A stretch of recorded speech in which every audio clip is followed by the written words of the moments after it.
I've packed this car full of explosives. My name's Paul King, and today I'm playing a suicide bomber.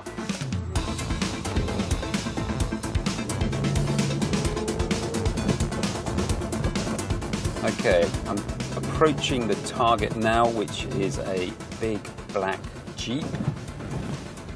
And I'm just coming up, and I'm losing power. The lights have gone off, and the car is dead. And here is the guy who can tell us exactly what's just happened. Dr. Ernst Krogegar heads up an international team developing a new device which stops suspected suicide bombers' vehicles. The team is now testing this new technology at a secret location in Norway. The NATO-funded project has developed a high-intensity electromagnetic beam which makes engines cut out. The ignition will generate a very high-intensity pulse, and it will interfere with the electronic control system inside the car, so the car engine will stop. This first test simulated a suicide bomber driving up to a checkpoint. But would the device work against a suicide bomber targeting a moving car?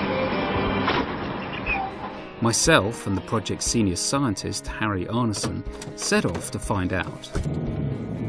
Okay, Harry, so I'm behind the target now. I'm pulling up behind as close as I can, and as soon as it's possible, I'm going to pull out and try and overtake.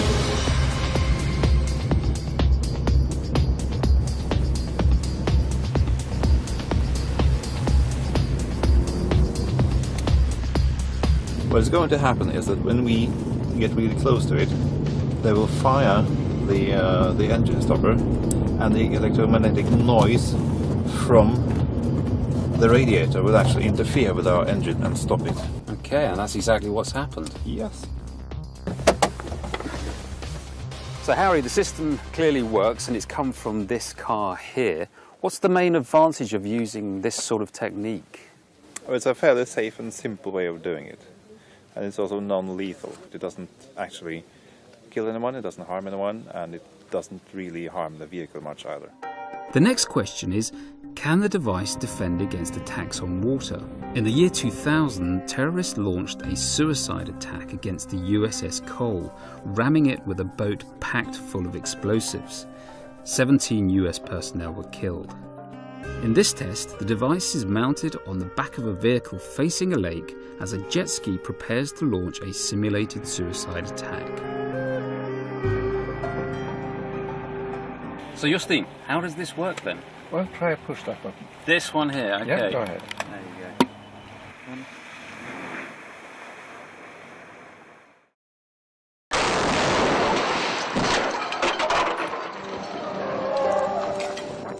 This device is not just for use in high-risk countries.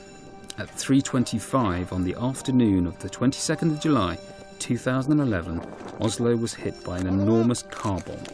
It had been planted by Anders Behring Breivik outside the Prime Minister's office. And Norwegians clearly still remember that day well. We thought it was a gas explosion of some kind.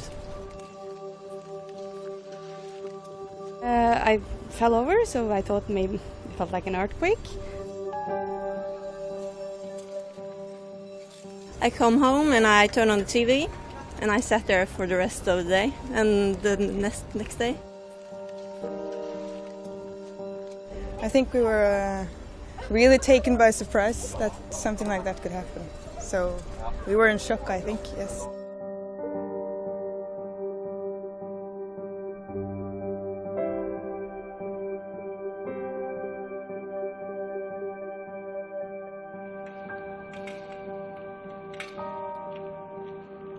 This is the road that Anders Behring Breivik took as he walked away from a car bomb which he planted just outside the Prime Minister's office behind me there, the effects of which can still be seen.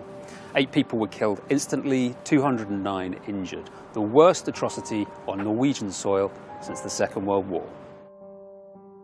And Norway has not suffered alone.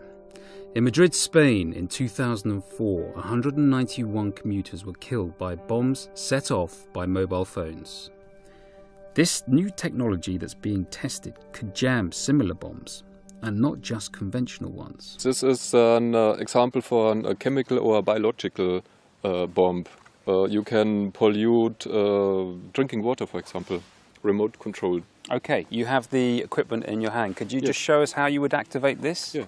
So you've just got a couple of controls on the remote, and that could be chemical weapon, biological weapon. Yes.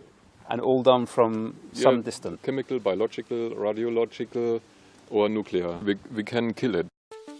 In NATO's Science and Technology Organization, nations can share their knowledge, their experts and their means. The uniqueness of this event is that it brings together in one trial all possible applications of this technology. Finally, the team tests to see if the device can defend against bombs mounted on drones.